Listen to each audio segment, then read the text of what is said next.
E para atender essa necessidade, o Exército segue o que se convencionou chamar de projeto de transformação. Além das capacidades operacionais, ele também visa proporcionar algo que é o mais importante efeito a ser produzido pela estrutura de defesa, que é a capacidade de dissuasão. Hoje temos um caso contemporâneo que demonstra bem os problemas que ocorrem pela perda de um poder de dissuasão, no caso do contexto europeu da OTAN. A Rússia está com liberdade de ação para agir no que diz respeito aos problemas relativos à Ucrânia e outros. E a Geórgia, agora o senhor teve o embaixador da Geórgia aqui, e a própria OTAN já está recomendando aos países a elevação de 1,5% para 2% do produto interno bruto no contexto da defesa. Então, essa é uma vertente que nós temos que perseguir. Para essa dissuasão, são fundamentais os grandes projetos do submarino atômico, o projeto do caça, da aeronáutica, o projeto dos tanques, do Exército, da artilharia antiaérea, dos foguetes. Essa estrutura que é a base de tudo, é o ponto de partida de tudo. São as grandes capacidades que as Forças Armadas precisam desenvolver. Paralelamente, somos um país que, em pleno século XXI, oitava economia, protagonista mundial, ainda temos metade do seu território não ocupado, não integrado, com grandes desigualdades sociais, regionais, grandes espaços vazios, temos déficit de soberania e, para cobrir isso, as Forças Armadas são fundamentais. Muitas vezes são as Forças Armadas a única possibilidade de atendimento de demandas essenciais da população. As Forças Armadas são a única possibilidade de delimitação do espaço da soberania brasileira, de manutenção de estabilidade. E essas necessidades nós atendemos por meio do que chamamos de estratégia da presença, ou seja, buscar uma capilaridade por meio da qual e isso até é uma herança dos portugueses. Os portugueses estabeleceram, eu soube ontem, há um trabalho sendo feito, senador, mais de 1.000 fortes no território nacional. E essa concepção... E alguns ainda estão de pé. Alguns de pé. O colono tinha que ser soldado e o soldado tinha que ser colono. Graças a isso, Portugal, um país pequenininho, rompeu a linha de Tordesilhas, foi capaz de conquistar, ocupar e de manter a integridade e a soberania de todo esse território. Então, essa concepção da presença nós herdamos. Conseguiu defender a Amazônia. Conseguiu defender a Amazônia, realmente. Paralelo a esses dois, em função da nossa conjuntura social, econômica, enfim, as Forças Armadas têm sido chamadas a uma participação importante no que diz respeito a outros aspectos que não seriam próprios de Força Armada. A própria segurança pública, o papel que desempenhamos nas fronteiras, por exemplo, e mesmo em proporcionar pacificação, estabilização de áreas convulsionadas, como tivemos recentemente no Rio de Janeiro, na comunidade do Alemão, comunidade da Maré, e também no atendimento a catástrofes e calamidades e assim por diante. E as Forças Armadas têm um papel importante também na contribuição para o desenvolvimento nacional. E, no caso específico, um dos vetores mais fortes é exatamente no que diz respeito à indústria de defesa. Nós aplicamos, é um projeto realmente para ser implantado em 10 anos, na ordem de 10 bilhões, aplicamos só 7,2% até agora. 7,2%. Obrigado. 7,2%. Obrigado. Bom, estamos apenas com 5,3% dos recursos recebidos do previsto originalmente. A proteção das infraestruturas estratégicas. Por exemplo, a represa de Itaipu. Eu preciso proteger a represa de Itaipu. Todas as linhas de transmissão, todas as represas, enfim, essa estrutura precisa ter um mínimo de proteção. Também está sendo adiado para 2035, com apenas 5,1% dos recursos empregados. Essa transparência, ela discrimina cada um dos projetos. Temos autorizados para esse ano 171 milhões, Só de restos a pagar tínhamos 119 e os compromissos assumidos para esse ano eram de 250 milhões. Isso era o que a empresa precisava para não descontinuar o projeto. Então, estamos com um déficit aí de 200 milhões. Nós estamos dando calote, é dívida, é isso mesmo. Então, a mesma coisa que acontece no Guarani, um déficit de 100 milhões, ASP 164. Esses são, eu me esqueci de salientar um aspecto importante. Esses 3 projetos, dentre os 7, foram incluídos no PAC de defesa. Os outros 4 não estão no PAC, mas também estão sofrendo do mesmo efeito.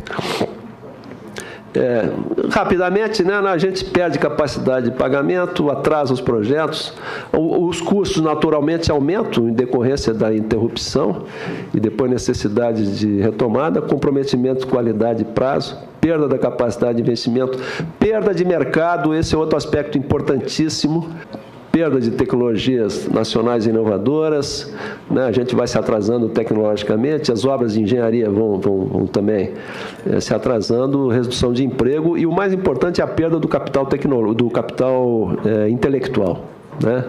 As pessoas que desenvolvem. O orçamento influi nos projetos estratégicos, que, por sua vez, vai impactar a transformação da força, como eu disse, aquela parte de capacidades operacionais e dissuasão. A proteção da sociedade, tanto na parte de garantia da lei da ordem, paz social, atendimento a catástrofes e a própria parte de garantia da lei da ordem. Como disse, a parte de fronteiras também. E toda a base industrial de defesa, que poderá proporcionar independência tecnológica, né, um produto de alto valor agregado e sempre empregos qualificados com os seus efeitos. Nós estamos diante de um colapso em torno dos projetos e dos programas que foram estabelecidos como prioridades. O Exército Brasileiro, em bom tempo, colocou de pé um dos programas que eu acho mais importantes na história do Exército Brasileiro e do Estado brasileiro. Esse não é um programa de governo, é um programa de Estado brasileiro, que é o sistema de monitoramento das nossas fronteiras. É sabido por todos que no centro do problema da criminalidade, dos indicadores de violência e de homicídios em nosso país, dessa epidemia e guerra que está estabelecida em nosso país, está o consumo e o tráfico das drogas e de drogas. Portanto, esse é um projeto e é um programa que dialoga com o dia a dia da sociedade brasileira. E Vossa Excelência, na sua apresentação, reconheceu a importância desse projeto para um controle eficiente, dinâmico, inteligente das nossas fronteiras. O fato objetivo é que nós fizemos aqui uma breve avaliação. O SUSFRON ele foi projetado para ser implantado em 10 anos. Mas a manutenção desse fluxo financeiro e orçamentário, esse programa não será implantado em 60 anos. Eu vou repetir. A manutenção desse cronograma físico-financeiro, ou desse ritmo de desembolso por parte do Estado brasileiro, esse programa não será implantado em 60 anos. Esse programa se transformou, portanto, numa ficção. Porque em lugar nenhum do mundo um programa, um projeto como esse, que é tido como prioridade, que prioridade que é essa que leva 60 anos para ser implantado? Enquanto as famílias brasileiras estão mergulhadas numa crise que não tem sentido em função dessas drogas que não são fabricadas aqui, que são produzidas e fabricadas nas nossas fronteiras, que tipo de prioridade o Estado brasileiro está dando à segurança pública que não prioriza um projeto como esse? Nós devíamos estar aplicando, de acordo com o programa da Estratégia Nacional de Defesa, R$1 bilhão por ano. Estamos aplicando pouco mais de 100 milhões. Isso não é, sinceramente, consequência da desorganização fiscal que o Brasil está vivendo. Antes mesmo desse período, sejamos aqui muito sinceros, se nós formos observar o desembolso que aconteceu em 2012, em 2013, o desembolso também foi muito aquém daquele que está programado e planejado.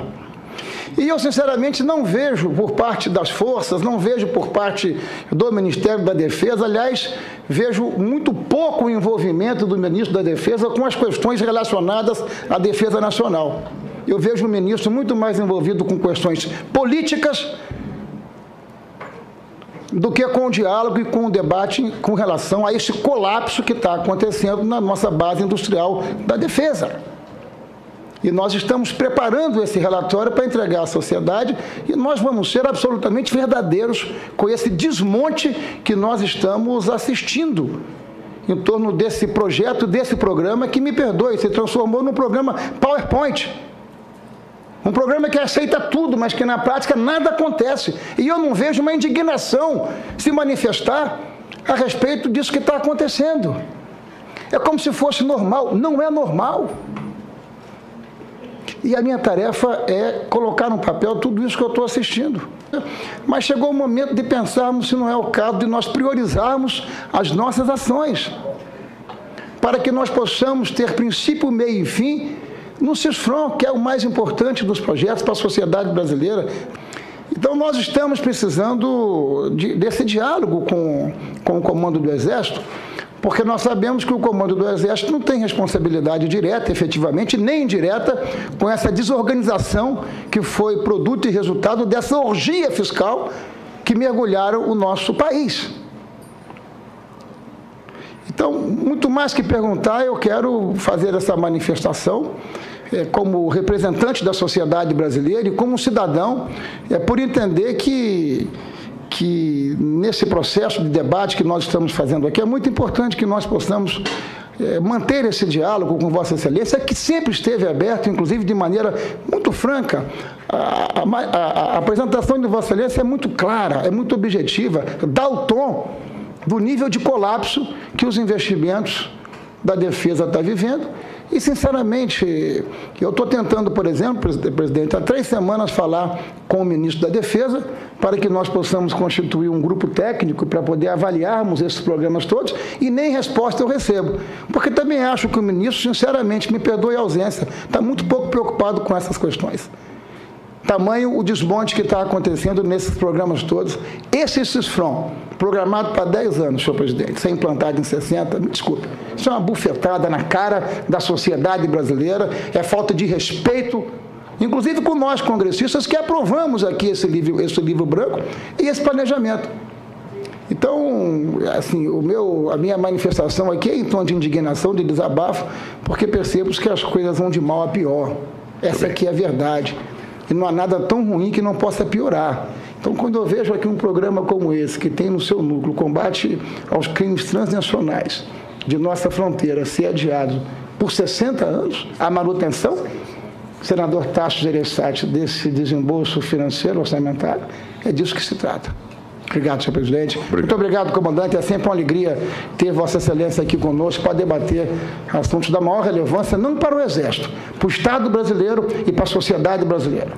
Obrigado, senador, pelas palavras pessoais e quero lhe cumprimentar e agradecer pelo seu comprometimento com os temas relativos à defesa. Muito obrigado. Obrigado, era só isso.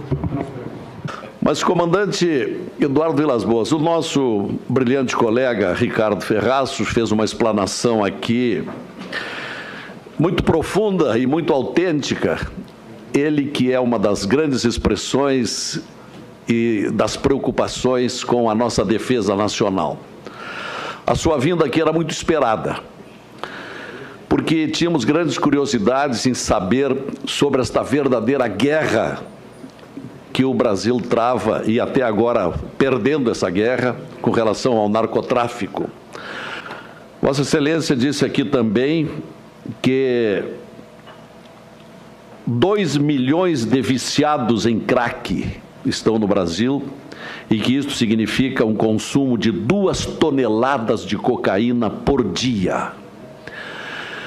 E nós não conseguimos frear esse flagelo, cuidando das fronteiras, porque esse belíssimo plano estratégico que Vossa Excelência nos apresentou e que condiz com o seu preparo e com a sua competência, por falta de recursos, e aquilo que o nosso senador Ferraço delineou aqui, é porque não há prioridade.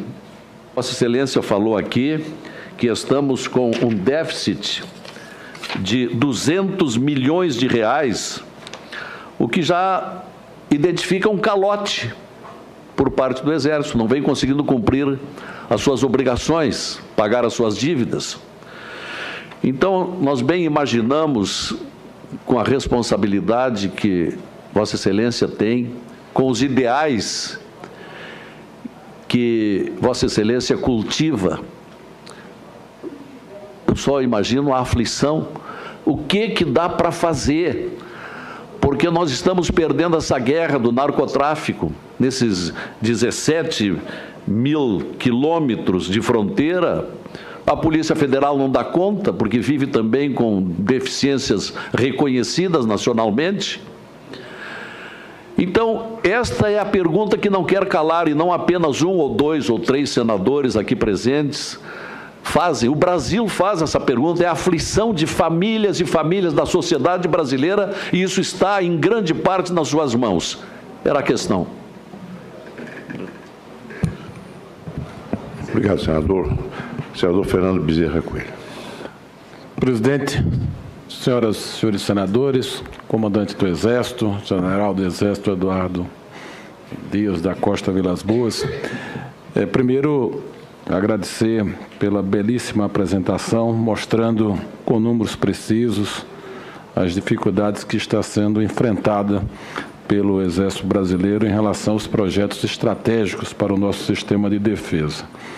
Eu queria, em primeiro lugar aqui, dizer que corroboro as palavras do senador Ricardo Ferraço em relação à necessidade de pressionarmos o governo federal, através dessa comissão e do Senado Federal, no sentido de haver um olhar mais atencioso para com esses projetos e para a definição de prioridades que possam assegurar a continuidade de projetos tão estratégicos e tão importantes para o futuro e para a segurança nacional. Aqui é de que a situação caminha para uma inviabilização, e o senador Ricardo Ferraço foi além, que os programas estão se transformando em verdadeiros PowerPoints. Então, é preciso que a gente possa chamar a atenção para essa realidade e, através do respaldo parlamentar, do apoio político do Congresso Nacional, a gente ter uma outra postura e uma outra atitude por parte do governo federal. Os militares tiveram, no passado recente, um protagonismo político que acho que, na minha opinião, é página virada, é coisa superada, é coisa do passado. Mas os senhores existem e são considerados. E o senhor está hoje aqui fazendo mais uma vez uma bonita exposição, mostrando, fazendo o link entre a ação do Exército e o padrão de desenvolvimento do Brasil, do que o Brasil pode ser, das relações que o Brasil tem com o resto do mundo, da interface da produção bélica do Brasil exportada para o resto do mundo. Um contexto bastante arejado e bastante interessante em matéria de mérito de apreciação. Nos movimentos de rua, aqui e acolá, aparecem umas pessoas colocando volta os militares, volta os militares. Essa é uma realidade, não adianta querer topar o sol com a peneira. Eu acho que não é a vocação do Exército, na minha opinião. Mas o Exército tem um papel fundamental de equilíbrio da sociedade, e as pessoas se lembram em certos momentos de que aquilo ali é uma tábua de salvação, é uma âncora, é um dado a ser consultado. Eu gostaria de saber, feitas as considerações, e renovando minha posição pessoal, o Exército, a Marinha, a Aeronáutica, as Forças Armadas têm um papel preponderante na história política do Brasil, são um ator político que em muitos momentos tiveram um protagonismo muito presente. Acho que para o mundo moderno esse tempo passou. No regime democrático esse tempo passou, mas isso não significa dizer que os senhores não tenham responsabilidade sobre o país, que vive hoje uma crise política, econômica e moral muito grave, muito profunda. E aí, me permita a franqueza, eu gostaria de conhecer o pensamento de Vossa Excelência com relação ao país de hoje e o papel das Forças Armadas dentro do contexto político que nós estamos vivendo. Senador Tasso Gereissati. Senador Aloísio, General Eduardo Vilas Boas, senhoras senadoras, senhores senadores, eu confesso que desconhecia, senador Aloísio, esse grau de inadimplência que existe entre o governo federal e o CISFRON e os planos estratégicos de Exército de uma maneira geral, mas principalmente em relação ao CISFRON.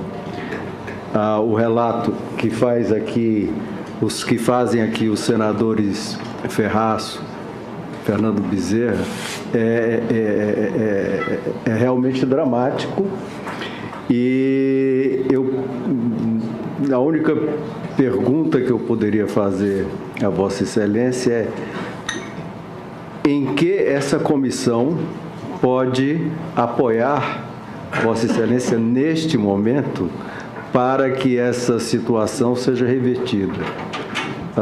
Ela tem que ser revertida, e como o senador Agripino perguntou a Vossa Excelência a opinião de Vossa Excelência sobre o cenário nacional, eu queria saber o inverso, a sua visão sobre como nós aqui podemos reverter essa tendência que realmente é dramática. Se eu fosse elencar 3 grandes ou principais problemas brasileiros, nenhum era econômico, era corrupção, incompetência e violência. Esses 3 problemas têm que ser combatidos, o resto se resolve por consequência. E um deles, nós estamos vendo aí claramente que não está sendo combatido conforme se poderia fazer. Muito obrigado. A senadora Ana Amélia, para encerrar a rodada de intervenção dos senadores. Senadora Luiz Nunes Ferreira, caros colegas senadores, General Vilas Boas, foi editado um decreto 8.515, falando sobre a competência do ministro da Defesa para a questão relacionada à promoção na área militar. O ministro Nelson Jobim, ex-ministro da Defesa, do alto do seu conhecimento jurídico, Gaúcho também. Obrigada. Obrigada, eu não tinha me dado conta desse detalhe. Vou falar no processo também, viu? Fez um primoroso artigo no jornal Zero Hora sobre esse tema, mostrando juridicamente a inviabilidade, a incorreção, eu diria, a falta de razão para se tocar num assunto que não tinha como mexer. Um decreto imexível, ou uma situação imexível. Então, a gente recebeu informações, eu quero saber se esse tema está pacificado, se já foi adequadamente resolvido. Aqui se tratou muito, e o senador Ferraço, com o senador Jorge Viana e o senador Aloysio, e o senador Ferraço, que é o relator das questões escolhidas como demanda prioritária da Comissão de Relações Exteriores, que tratam exatamente das prioridades dos investimentos na área de defesa. Eu entendo defesa como investimento, como inovação tecnológica, não pode se imaginar defesa apenas como preparação para a guerra. Não, aí está envolvido. Mas lá em São Paulo, na reunião com o Condefesa, que é o comitê que trata da indústria da defesa, algumas coisas muito graves foram reveladas. Uma delas, não só a limitação dos recursos orçamentários em áreas fundamentais, como é o CISFRON, por exemplo, e eu sou de um estado de fronteira, fronteira com Argentina e Uruguai, como o senador Lazier. Nos preocupa muito na questão do CISFRON, mais ainda na região da tríplice fronteira, aqui na região do Paraguai, Argentina, e na Amazônia. Então, isso é grave. E aqui debatemos questão de drogas, e a Polícia Federal diz que se tivesse um recurso maior, poderia triplicar ou quadruplicar a apreensão de drogas na fronteira, e drogas viria junto, armas e tudo. A indústria de armas no Rio Grande do Sul está sofrendo penosamente porque houve uma determinação da Camex aumentando o imposto da exportação de armas produzidas no Rio Grande do Sul, que é um estado legalista. Os investimentos na área cibernética, General Vilas Boas, são absolutamente irrisórios, dada a gravidade. A gente acompanha de fora China, Estados Unidos, e o Brasil, não só a questão institucional do poder, da defesa do poder, da área militar, da área civil, da área do governo. E as nossas empresas? E a Petrobras? E todas as empresas brasileiras do setor privado que não estão protegidas nessa guerra. Eu vou me permitir, deputado, começar pelo final, abordando a questão do senador Guepino e a da senadora Ana Amélia. Pessoas com cartazes pedindo a volta dos militares, né? Eu acho que... Os militares já estão presentes fazendo aquilo que a Constituição... O senhor definiu tudo. O senhor respondeu o que eu ia dizer. Na verdade, a nossa sociedade hoje, os valores estão estiolados, né? Se perdeu muito isso.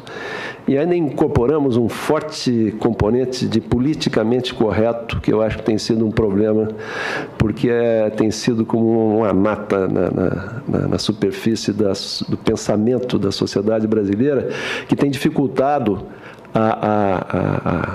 o surgimento de soluções concretas para os nossos problemas. Então, quando eu vejo as pessoas com cartazes pedindo volta das Forças Armadas, eu não acredito que estejam pedindo o governo militar. Eu acho, sim, que estão reclamando, são valores que, em função, por circunstância, a natureza da profissão, da atividade, os militares acabam encarnando. Então, é dessa forma que eu entendo isso. O nosso país está absolutamente maduro, as instituições funcionando perfeitamente bem, com seus espaços de atuação definido, com um sistema de pesos e contrapesos que dispensa a sociedade de ser tutelada. E nós estabelecemos dentro do Exército 3 preocupações principais, 3 vetores nesse momento que estamos vivendo. Não estamos absolutamente insensíveis e alheios ao que está se passando, porque a Força Armada, assim como o Congresso, corresponde a um corte vertical da sociedade brasileira. Quer dizer, temos essa sensibilidade nos nossos ambientes de origem e de convivência. Então, a nossa primeira preocupação nossa é com a manutenção da estabilidade. E não só manter a estabilidade, como também de nós próprios não sermos causadores de alguma instabilidade em algum momento, em qualquer nível. Procuramos manter uma total isenção e equidistância de todos os atores que estão se movimentando em busca de soluções, de saídas para essa crise. Então, essa é a primeira questão, estabilidade. Segundo é legalidade. Qualquer atuação do Exército, em qualquer nível, em qualquer circunstância, será sempre absoluta observância dos preceitos legais. Terceiro, a credibilidade, essencial para nós. Credibilidade que nos é proporcionado por essa manutenção da estabilidade, por atuar sempre dentro do espaço de legalidade e também pela índice de credibilidade que a sociedade brasileira nos atribui, sempre nos colocando em primeiro lugar, junto com a Marinha e a Força Aérea. E, por último, e muito importante, essa credibilidade vem também essencial da coesão das Forças Armadas. Temos que ser identificados como um bloco coeso, jamais passivo de sofrer qualquer fratura vertical ou horizontal. Então, isso é o que nós estamos nos empenhando intensamente e... Às vezes me perguntam o que as Forças Armadas vão fazer. Leia o artigo 142 da Constituição, que ali estabelece exatamente o que as Forças Armadas vão fazer. O Brasil é um país maduro que, não, como eu disse, não precisa a sociedade ser tutelada. Então, essa é a nossa visão, senador, da crise e a visão de como vamos e procuramos ajudar, não é, para atravessar esse momento.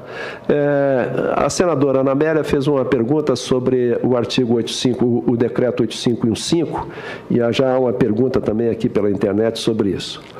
Esse decreto diz respeito à delegação da presidente de atribuições aos comandantes de força, no que diz respeito à administração de pessoal em geral. Havia um decreto anterior à criação do Ministério da Defesa, anterior a 1999, portanto, que delegava da presidente da República, do presidente da República, para os ministros das forças essas atribuições. É lógico que havia necessidade de ser corrigido esse aspecto, né, a partir da criação do Ministério da Defesa. Em 2013, o Ministério da Defesa criou uma comissão para propor uma nova redação. E foi proposta uma nova redação que manteve os comandantes de força como os delegados pela presidente. Esse decreto foi mandado para a Casa Civil e a assessoria jurídica da Casa Civil constatou que era uma impropriedade, julgaram que era uma impropriedade, porque, na verdade, a presidente deveria delegar ao ministro da Defesa para que ele fizesse a subdelegação. Eles corrigiram isso e aí houve uma descoordenação, porque, de repente, surgiu esse decreto sem que ninguém fosse informado, algo que tinha sido tratado em 2013. Nem o ministro, me parece que não sabia, nós, os comandantes de força, não sabíamos. Como o ministro estava no exterior e o nome da assinatura constou como assinatura eletrônica do comandante da Marinha, que também não sabia. E quando esse problema surgiu, foi no dia 3 de setembro. Dia 7 de setembro, nos encontramos no desfile de 7 de setembro, falamos com o ministro Jacques Wagner, e ele disse: bom, vou reeditar esse decreto. Ele reeditou, retificando, então, o item que, a partir daí, permitiria a ele fazer a subdelegação, e logo em seguida ele expediu uma portaria subdelegando para os comandantes de força. Para vocês terem uma ideia, tem alguns desses aspectos de administrativos da área de pessoal que eu subdelego até 2 escalões abaixo de mim, porque é tão complexo, o volume de coisas é tão grande que seria humanamente impossível que esses assuntos fossem tratados, às vezes no meu nível, até no nível acima.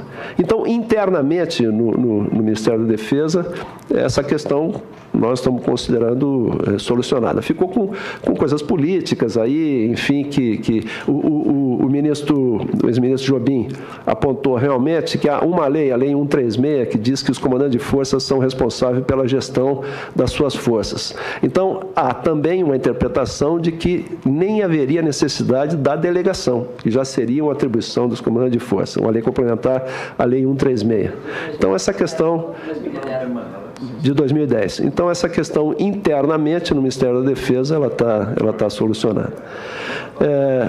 O senador Ferraço fez uma referência ao ministro Jacques Wagner, que é um homem muito experiente, né? Tem 2 mandatos de deputado, 2 mandatos de governador, 3 mandatos de deputado, e tem mostrado uma grande sensibilidade, senador, para os nossos pleitos. E não tenho aqui... A Vossa Excelência acha que sensibilidade é suficiente? Eu estou dizendo que ele tem mostrado sensibilidade. Não, eu estou perguntando a Vossa Excelência se Vossa Excelência, como comandante do Exército, acha que sensibilidade é suficiente. Ele está preso a circunstâncias que não me cabe avaliar. Não cabe avaliar. Eu reconheço. Ele está, vamos dizer, com um tempo bastante dedicado às questões políticas. Sabemos disso, né? Não se pode negar isso. Mas ele tem sido muito atento aos nossos pleitos. E acho que até dentro do contexto, na capacidade, nas possibilidades, ele tem conseguido alguns lucros. Na questão orçamentária, o Ministério da Defesa fez um ótimo trabalho. Com tudo que nós estamos vivendo, vamos considerar o contexto geral, o Ministério da Defesa, ficamos no limite, mas acho até que ficou melhor do que alguns outros ministérios. Como é que Vossa Excelência conceitua a hipótese de um programa como o SISFRON, a manutenção do desembolso financeiro orçamentário demandar 50 a 60 anos para ser implantado num tema como o Sistema de Monitoramento de Fronteiras e Segurança Pública? Senador, eu conceituo no sentido de que nós estamos correndo um sério risco de retroagirmos a 30, 40 anos atrás, quando o Brasil, que tinha a 8ª maior indústria de defesa do mundo, perdeu todo esse capital. Estamos vivendo esse risco. Estamos vivendo esse risco. Agora, eu não estou aqui para defender, enfim, estamos debatendo. Claro. O ministro da Defesa, essa apresentação que foi feita aqui, foi feita para ele e a equipe que trabalha com ele. Estão sensíveis, estão trabalhando intensamente nesse sentido. O que eu quero dizer com isso, Renato, que eu acho que a solução para isso foge à esfera do Ministério da Defesa, está acima disso. E se me perguntarem qual seria a solução, nós estamos no limite, né? Se nós tirarmos, acho que R$1 desses projetos, as empresas vão ter que descontinuar os projetos. Então, a solução, me parece, que ela extrapola a questão meramente financeira orçamentária. Há que se buscar. Até nós usamos aqui o tema de calote, não foi dado calote porque os contratos vêm sendo renegociados, né? E acho que tem que partir para novas renegociações. Mas tenha visto desmobilização, tenha visto demissões e tenha visto desmantelamento de equipe. Isso é verdade. Isso tem havido, claro. Porque as empresas estão se restringindo ao mínimo possível para manter os projetos vivos. Isso é verdade. E então, eu acho que precisamos de negociações que envolvam outras esferas de governo. E aí acho que as empresas, Fiesp e outras federações têm um papel importante como indutoras disso, porque tem que haver novos créditos, novos financiamentos, talvez na área de fiscal se possa renegociar isso, fazer algumas renegociações, para que as empresas não percam essa capacidade. Mas eu acho que nós estamos vivendo uma ameaça, sim, de nós perdermos todo esse capital que nós conseguimos recuperar. O senhor tem toda razão, senador, nesse aspecto. O senador Lazier, sim, dizer que repetindo que não há calote, né? Houve renegociações até agora e até nós das forças ficamos numa situação difícil, porque nós somos a interface perante as empresas, não é? Então, o pessoal às vezes não entende que as prioridades não foram estabelecidas por nós. Mas, até agora, a situação está nesse ponto. Agora, se essas restrições orçamentárias se repetirem por mais 1, 2 anos, enfim, eu não acredito que as empresas vão ter condições de sobrevida. Realmente, eu não acredito. Mas não é o caso, senhor comandante, me perdoe, de nós fazermos uma avaliação dessas muitas frentes, desses muitos projetos e priorizarmos aqueles com perspectiva e grau de prioridade para a sociedade brasileira que possa ter princípio, meio e fim, porque a crise fiscal brasileira, ela vai além de 2015, ela vai além de 2016, e nós precisamos olhar para a vida como ela é, e não como nós gostaríamos que ela fosse. É isso que eu queria chamar a atenção de vocês. O senhor tem toda a razão. Para a sua reflexão. O senhor tem toda a razão. Nós temos que rever as prioridades dos projetos e promover a integração de alguns projetos. E esse até é um aspecto que o senhor falou, o senhor citou o livro branco da defesa. Né? Isso pode ser revisto agora, né, na nova reedição. Então, isso faz parte desses outros aspectos que tem que ser tratado no sentido de nós preservarmos a saúde desses projetos. Sim, senhor. Se eu me permite,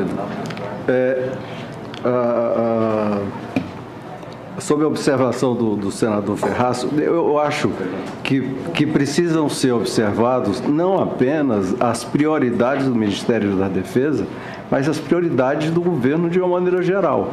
Nós aqui, por exemplo, votamos antes de ontem à noite, não é isso?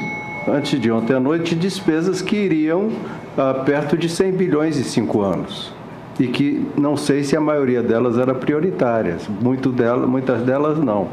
Eu acho que, diante de vários programas que nós estamos vendo por aí e aumentos de despesas não necessárias que estão havendo por aí, é perfeitamente possível, mesmo dentro desta restrição orçamentária, haver alguma relocação de orçamento.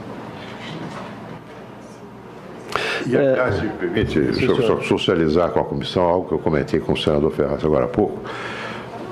Nós recebemos uma proposta de orçamento. Não sei se haverá uma nova edição, de uma emenda vinda do Executivo. Mas me parece interessante o esforço no sentido de, na área da defesa, não é, Nós aqui na comissão examinamos, conjuntamente com o Ministério da Defesa e com as forças, que emendas nós possamos propor, para um pouco no sentido da pergunta que o senhor fez, senador Gereissati, para atender a essas prioridades. Não é? Porque aqui as emendas das comissões são feitas geralmente no varejo, né? Uma coisinha aqui, uma coisinha ali. Talvez fosse o caso de, no espaço de emendamento, o espaço regimental de emendamento do projeto de lei orçamentária, nós possamos, já a partir desse ano, fazer uma adequação para dar guarida àquilo que for realmente o prioritário. Enfim, uma grande conclusão nesse tema, eu acho que a gente tem esse problema tem que ser atacado sistemicamente, porque não se trata só de uma questão agora de mais ou menos orçamento, né? É isso aí. E o senhor tem toda a razão nas suas colocações. Questão da violência, senador Tasso Gereissati. Os nossos indicadores são estarrecedores. Morrem assassinados por ano no Brasil 55 mil pessoas. São estupradas por dia no Brasil 100 mulheres. Desaparecem por ano no Brasil 200 mil pessoas, 20 mil não reaparecem. Então, nenhum conflito no mundo cobra um índice tão grande de perdas humanas. Eu vou ser franco, eu não entendo a passividade nossa, do Brasil como um todo, a população em geral e nós, autoridades, diante disso. As pessoas que morrem por ano no Brasil é muito superior às que estão se refugiando lá no Oriente Médio. A pergunta é até quando nós vamos permitir que isso aconteça. Então, junto com a questão do narcotráfico, que estão intimamente relacionadas, eu acho que é um tema que nós temos que abordar de formas diferentes, com outras abordagens e com mais intensidade, com uma visão integrada, sistêmica, porque nossa gente não merece isso, né?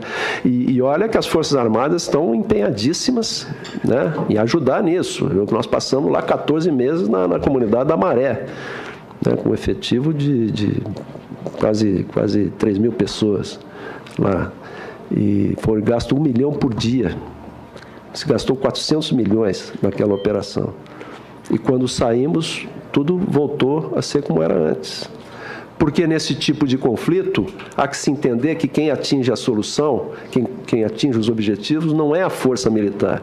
A força militar cria condições, ela estabiliza, ela nem pacifica, ela estabiliza para que os outros vetores venham atuar de forma a mudar essa realidade.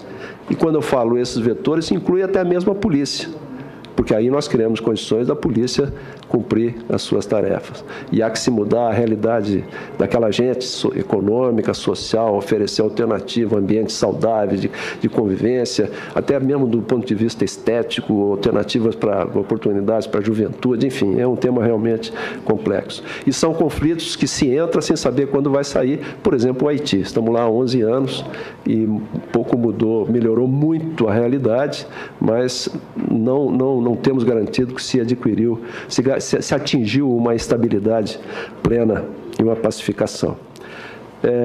A senadora Ana Amélia, não, o senhor agregou que alguém perguntou alguma coisa de salário, não foi? Alguém perguntou a questão de salário.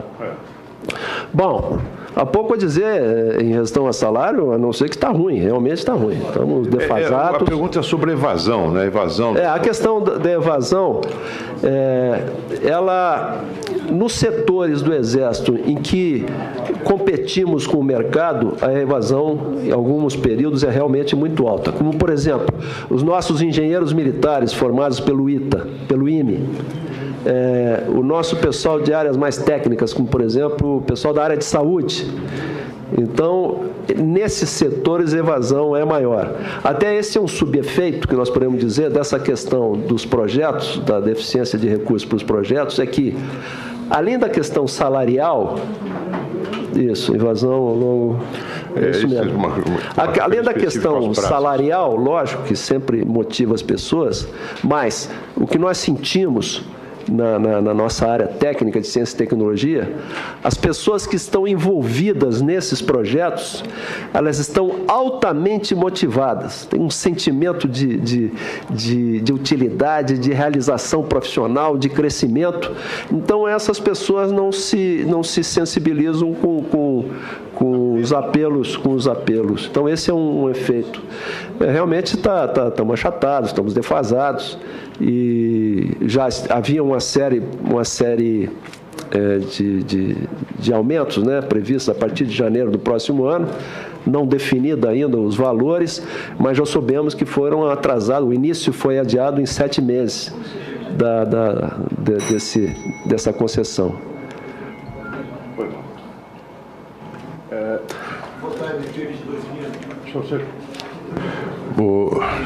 Tem uma pergunta aqui, general, que eu vou mandar, é bastante específico, vou entregar à sua equipe, é sobre aquisição de um equipamento de defesa antiaérea de média altitude, se o Exército cogita se é possível adquirirmos e se isso envolverá transferência de tecnologia. Não sei se é o caso de responder agora. Sim, rapidamente. Há três alternativas. Uma que é a aquisição do equipamento russo, uma que está mais adiantada, uma aquisição do equipamento alemão e outra seria nós desenvolvermos aqui esse produto no Brasil. Mas esse equipamento russo, segundo a informação que tivemos na reunião das Fiesp, é uma bateria antiaérea que é montada em cima de um caminhão, não é isso? Sim. Só que esse caminhão não entra no nosso KC, no nosso avião de transporte, KC. Isso é verdade. Isso é verdade. Então, mas nós vamos ter que comprar depois o avião russo para poder transportar. Isso é verdade. Eu acho que nesses 3 projetos, esses aspectos têm que ser verificados. Quando for detalhar os projetos, eles têm que ser cuidadosamente verificados. E eu acho que o componente mais importante para toda e qualquer aquisição de produtos de defesa nossa no exterior é a tecnologia que nós vamos receber e que vai nos permitir, nós daqui, como ponto de partida, para nós desenvolvermos e adquirirmos a independência tecnológica. Compra de projetos com caixa preta não nos interessa, absolutamente não nos interessa. General, eu quero agradecer mais uma vez a sua presença aqui entre nós. Senador Lobão, Vossa Excelência gostaria de intervir? Senhor presidente, senhor comandante, senhores senadores, observe que o comandante do Exército respondeu objetivamente a todas as perguntas que lhe foram formuladas. Portanto, eu gostaria apenas de fazer uma certa digressão sobre o comportamento das Forças Armadas, do Exército sobretudo, a que se referiu Vossa Excelência ainda há pouco, para mencionar a qualificação dos nossos oficiais e para dizer do comportamento do Exército, das Forças Armadas, do ponto de vista das instituições democráticas do Brasil. Se nós examinarmos o registro da história, vamos nitidamente perceber que as Forças Armadas, quando interferiram no processo político brasileiro, elas o fizeram convocadas, convidadas, e porque havia circunstâncias que sugeriam essa intervenção.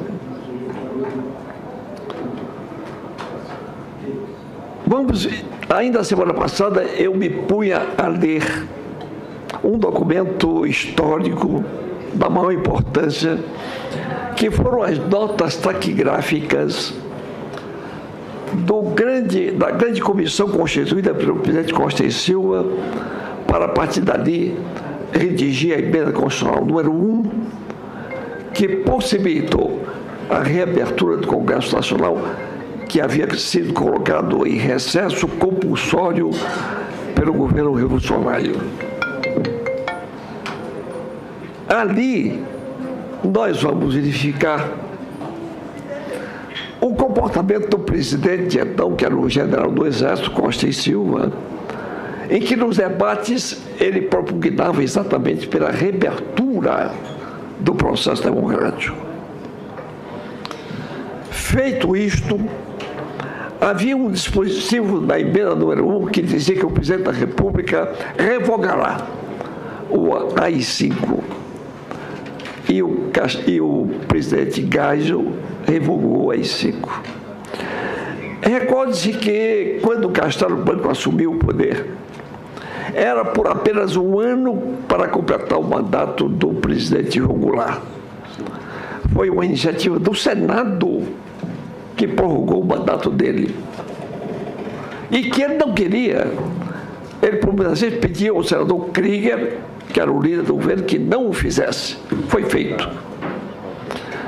Com isto, estou apenas dizendo que as Forças Armadas, quando interferem, não o fazem em razão de cartazes como os de agora, que pedem a interferência e a volta dos militares. Ao ouvirmos o que o comandante do Exército diz sobre esse tema, eu confesso que fico em estado de regozijo, não de tranquilidade, porque não é necessário eu ser convencido a ficar tranquilo diante da ausência dos militares no que diz respeito à intervenção no processo político-democrático. A democracia estabelece, e ela está consolidada hoje, as fronteiras do comportamento das Forças Armadas brasileiras. Elas têm o dever da manutenção da ordem e não da intervenção militar na democracia brasileira. O general fala também sobre os assassínios no Brasil. Há números, e Sua Excelência debulha alguns deles aqui, mas há números preocupantes. Morre no Brasil 20% por assassinato de todas as pessoas que morrem no mundo. O Brasil é responsável por 20% dos assassinatos que ocorrem no mundo. É a primeira nação do mundo em assassinato. Imagine um país com 200 milhões de habitantes, os Estados Unidos com muito mais, a Rússia, a Índia, a Índia, a China, nesse fale. E, todavia, o Brasil está em primeiro lugar. No que diz respeito aos salários, convenientemente, o nosso comandante como que escapou de dar número, não fez muito bem. Mas eu quero dizer que há polícias militares do Brasil em que o major ganha igual o general do Exército. Isso é uma coisa simplesmente intolerável. Mas, tradicionalmente, os estipêndios, os salários, os vencimentos dos militares têm sido menores do que aquilo que de fato eles merecem. Comandante, recebam meus cumprimentos modestos pela origem deles, pelo comportamento das Forças Armadas, pelo que aqui Vossa Excelência relata, e o que nos deixa contentes pela altivez, mas também pela independência e pelo retiro, não diria clausura, mas retiro das Forças Armadas de intervenções no processo democrático brasileiro.